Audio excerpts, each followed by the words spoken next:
So for today's video, I'm going to conduct a 3-minute step test. So let's start. Go.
Next, we're going to rest 5 seconds.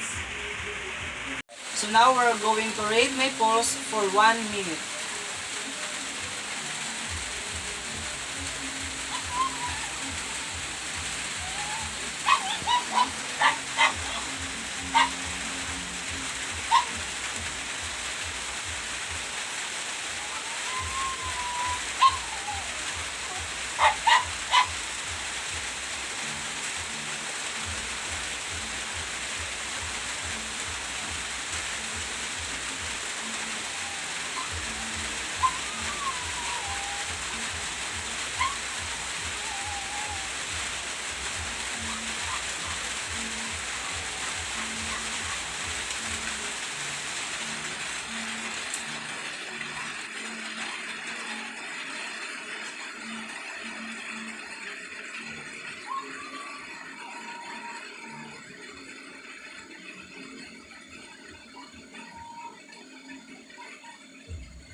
And now I'm going to interpret this through the evaluation form that was given to us.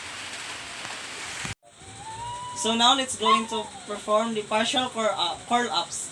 So first,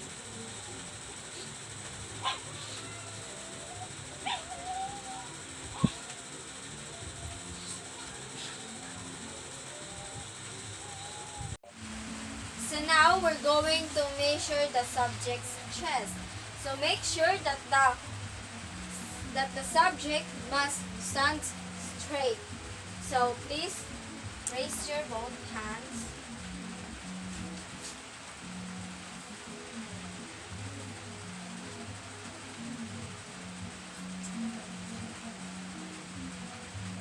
So make sure when doing this measurement, not too tight or not too loose.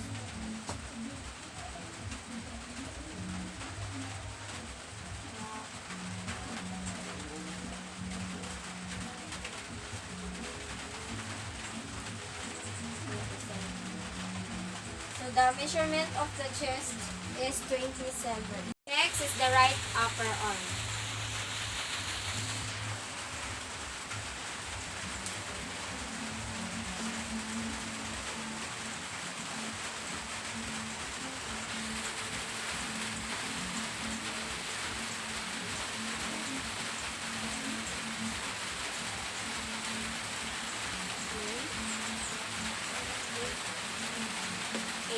So next, we're going to measure the right forearm.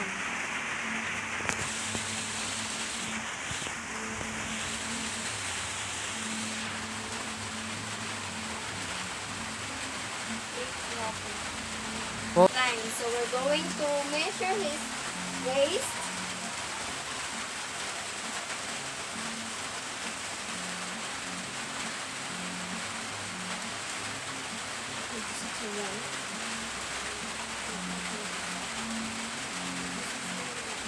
So breathe in, breathe out. So now we're going to measure his hips.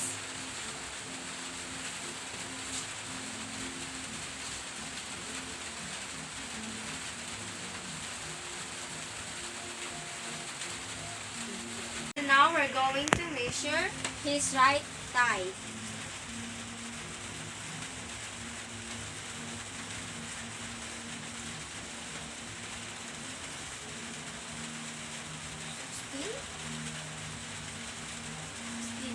Now we're going to measure the right calf.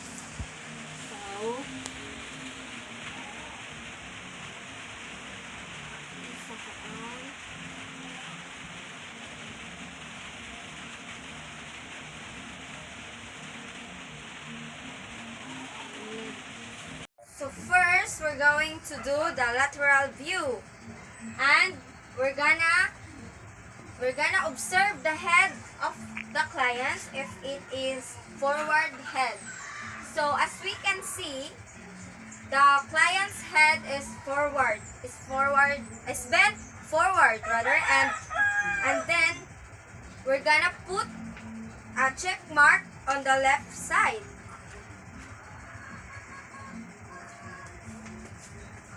And also in the left side. Next is the shoulder. So we're gonna observe also the shoulder if it is protracted or round siya, and then the retracted is the opposite.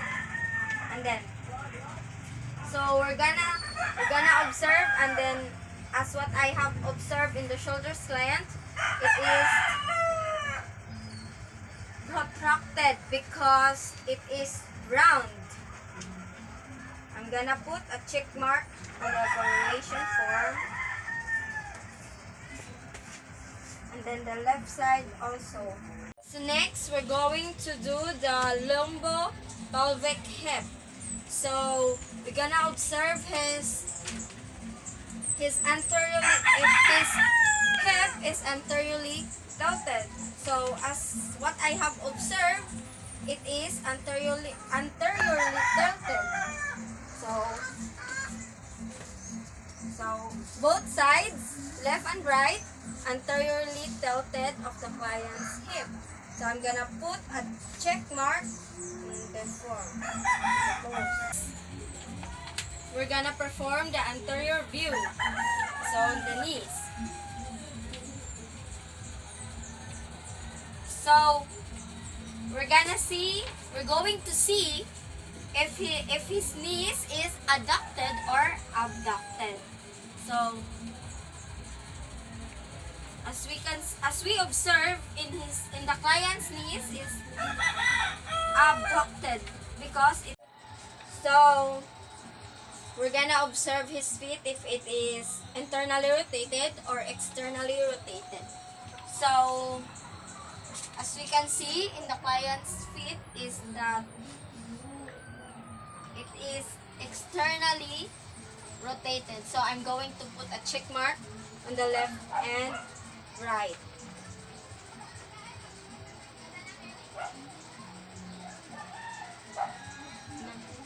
So next, we're going to observe the client's feet if it is flat or not.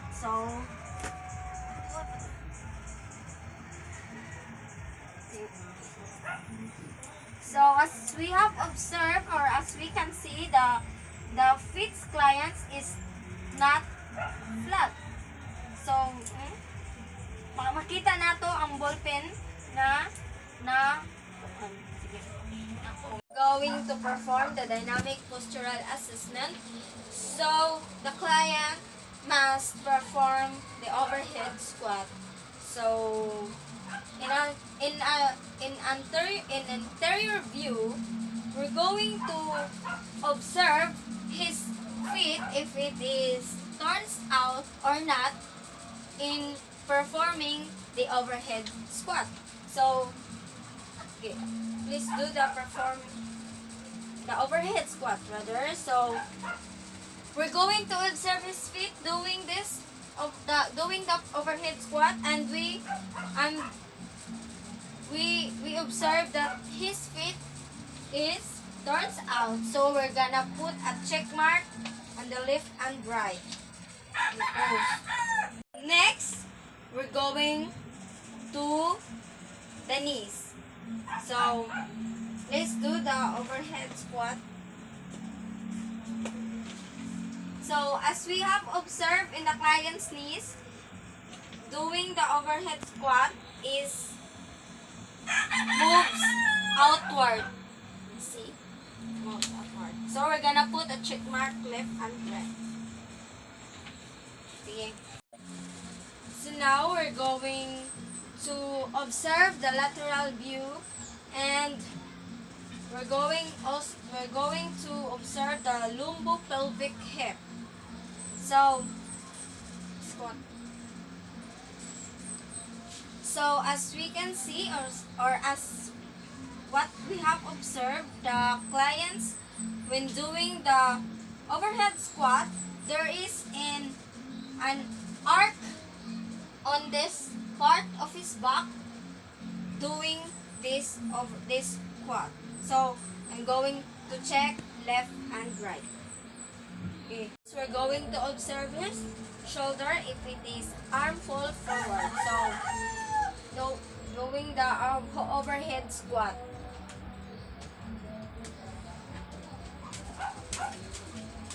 So as we have observed the client's shoulder while doing the overhead squat is arms fall forward. So we're going to put a check mark on the left and right. Okay. So now we're on the posterior view. So kinetic chain checkpoints. We're going to check his feet while doing the overhead squat.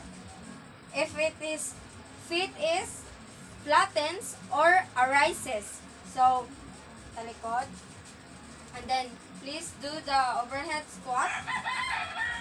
So as we observe, or as we can see, the feet's client is not arises. So we're gonna put a check mark on the flattens row.